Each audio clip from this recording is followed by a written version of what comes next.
Hello, my name is Allie Jameson, and throughout the past few months, my fellow peers and I have conducted research on the development of e-books. We believe our research supports the need to change the current copyright procedures of the Library of Congress and the impact of disintermediation.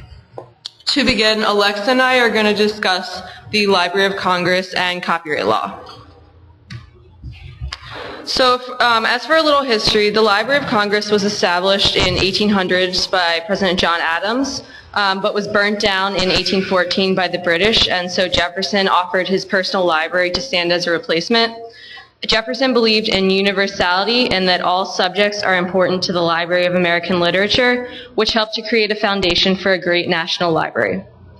Today, the Library of Congress has more than 144 million items, which includes more than 33 million catalog books and other print materials in more than 460 languages. It also has more than 63 million manuscripts and the largest rare book collection in North America. Additionally, it houses the world's largest collection of legal materials, films, and maps. And the Library of Congress also houses the U.S. Copyright Office and handles the U.S. copyright law and procedures.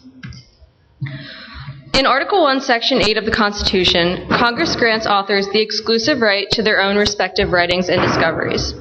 This is also known as the Patent Copyright Clause and establishes under law the ability for an author to have protective rights of his work for a limited time.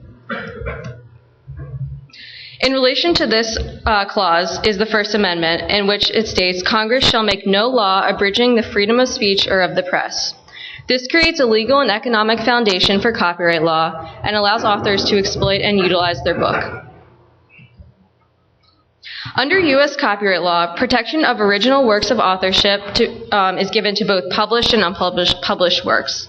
Section 106 of the 1967 Copyright Act gives owners of a copyright the ability to reproduce and distribute their work. Under this act, it is illegal for anyone to violate these rights, and also under this act, it specifically refers to the doctrine which offers standards for the reproduction of a particular work, and the act Also defines compulsory license as certain uses of copyrighted works are permitted after royalty payments and compliance with statutory conditions. Alexa is now going to take over and talk a little bit more about copyright law.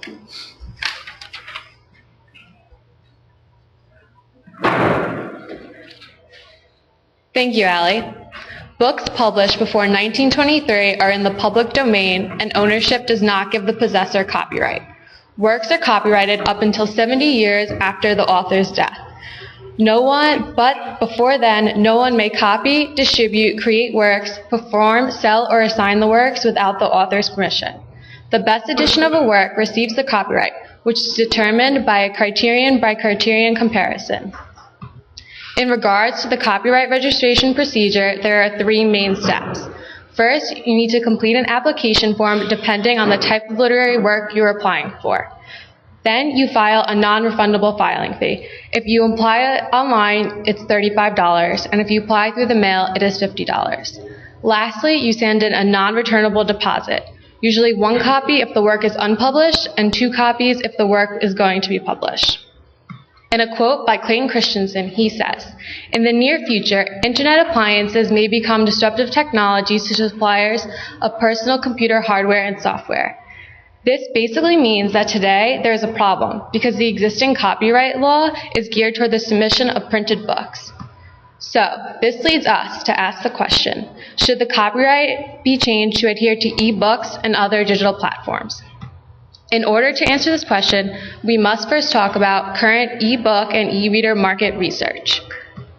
To gather the appropriate information, we looked at how e-books, both current and future, will affect the U.S. copyright registration procedure. So now we will talk about current e-reader and e-book demand, the estimated timeline for publishers' digital conversion, Apple's iBook author program, popular e-book formats, and what we concluded. Now Mike will go into further depth about the e-reader market.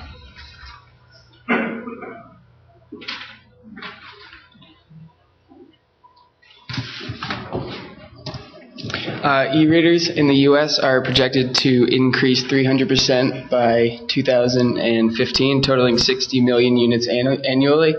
Adult e-reader sales have doubled in 6 months of last year, from 6% to 12% of the population.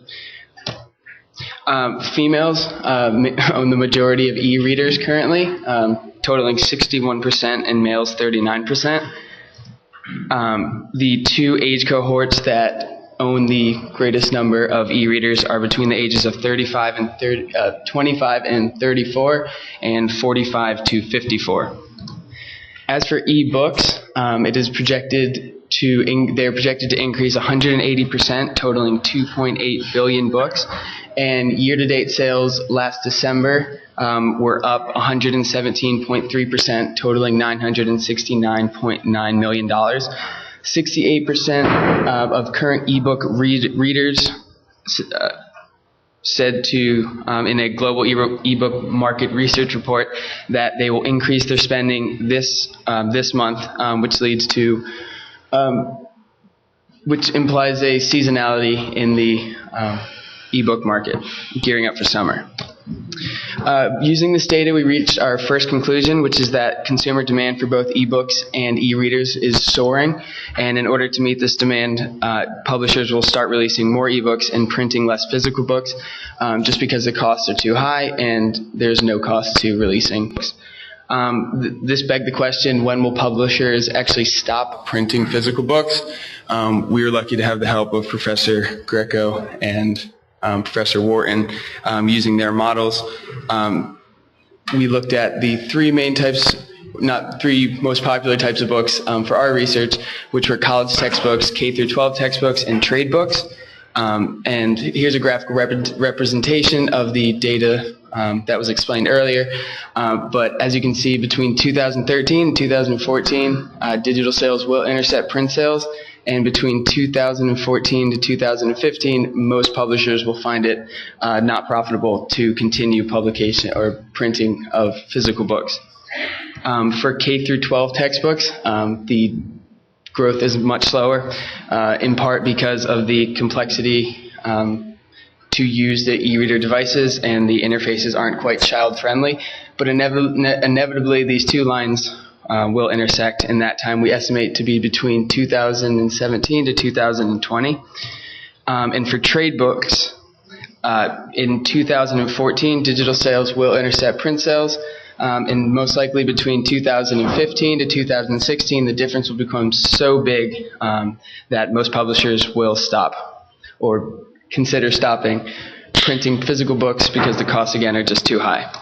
This led to our second conclusion, which is within the next decade, publishers will stop printing physical books simply because it's not profitable. If this happens in the case, the Copyright Office will be in major trouble because the current registration procedure is geared towards print books, and the market is going 100% digital. We then asked ourselves that who besides Amazon is leading this nationwide revolution. Luckily, Apple came out with their iBooks author program to answer that question for me very easily. And this program comes free with iBooks 2.0, and it allows ebooks to be written and sold from the comfort of one's Mac computer.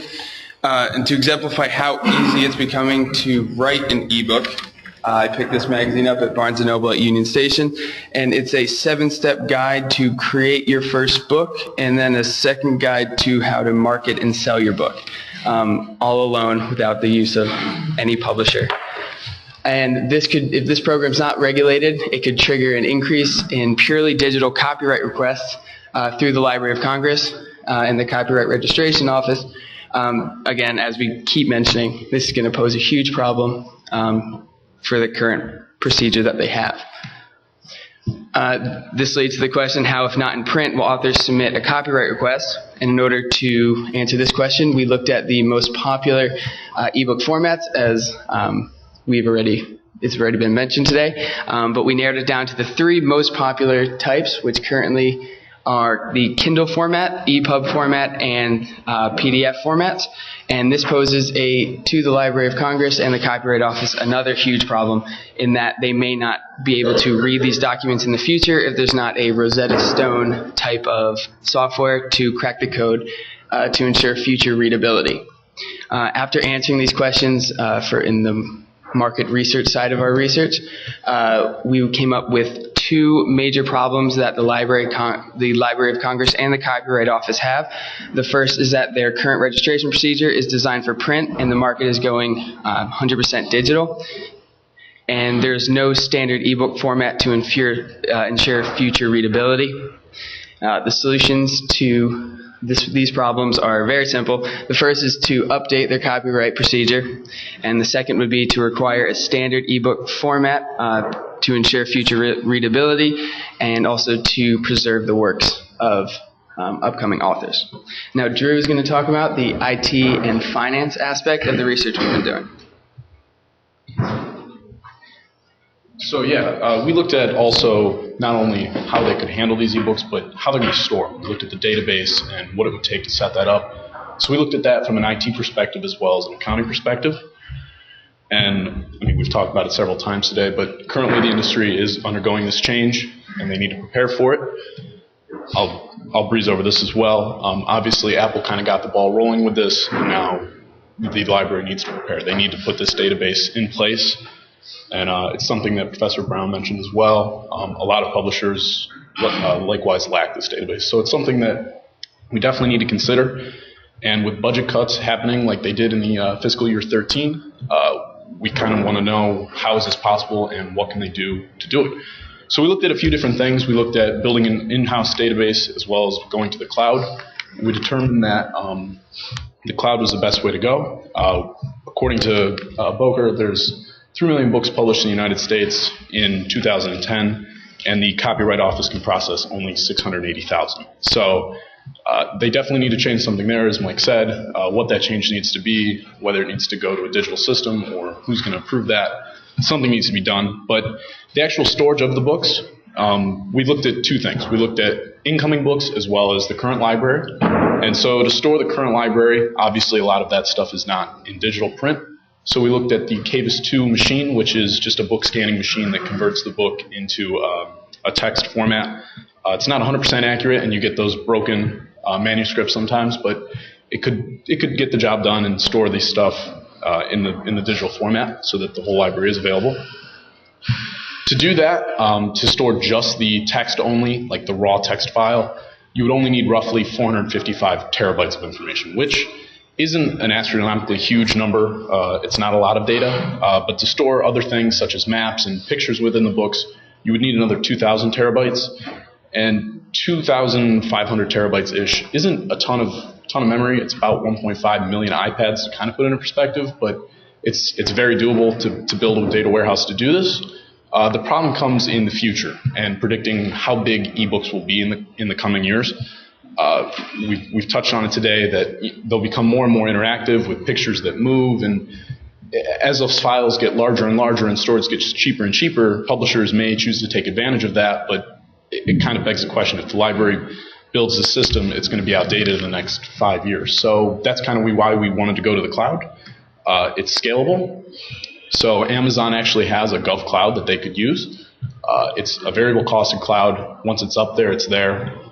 It's something that as books get larger and larger, they can increase the size. And the benefits to this are there is no in-house management. They don't need to upgrade the hardware at any time. That's handled by Amazon. Amazon can actually use their economies of scale and keeping the data costs as low as possible. And redundancy is handled by them. So the library wouldn't need to build a separate data facility to do the redundant backup. But there's the threat of downtime. Amazon went down a couple of years ago and took down like a third of the internet. So it's definitely, there's a threat there, but we are talking about books. So, I mean, it's something that if, the Library of Congress is offline for 3 days, it's pretty significant, but at the end of the day, hopefully nobody's dying over that.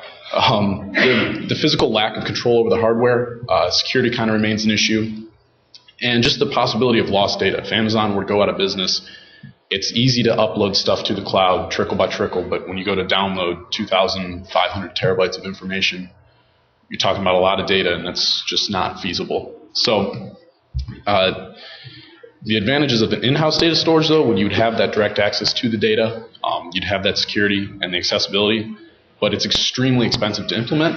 Where the cloud would cost somewhere between $6 to $7 million a year, an in-house data storage, we couldn't even price it. It would be so much. So The budget is currently 80% comes from government allocations and appropriations. So any slashing of the budget, like happened this year, really hurts the library. And if they're going to build this data warehouse for the books, they need to maintain their budget. They cut 94 positions at the beginning of 2011 to kind of make do, and so the Librarian of Congress has asked that they not be allowed to cut into the bone. So our recommendation for this is essentially that the budget needs to be untouched, or at least they need to allow enough money in there so that they can actually build this warehouse and get it going and build the database. And so with that, I'm going to turn it over to Madeline. She's going to talk about she's going to get us back on track in the disintermediation, and we'll take it from there.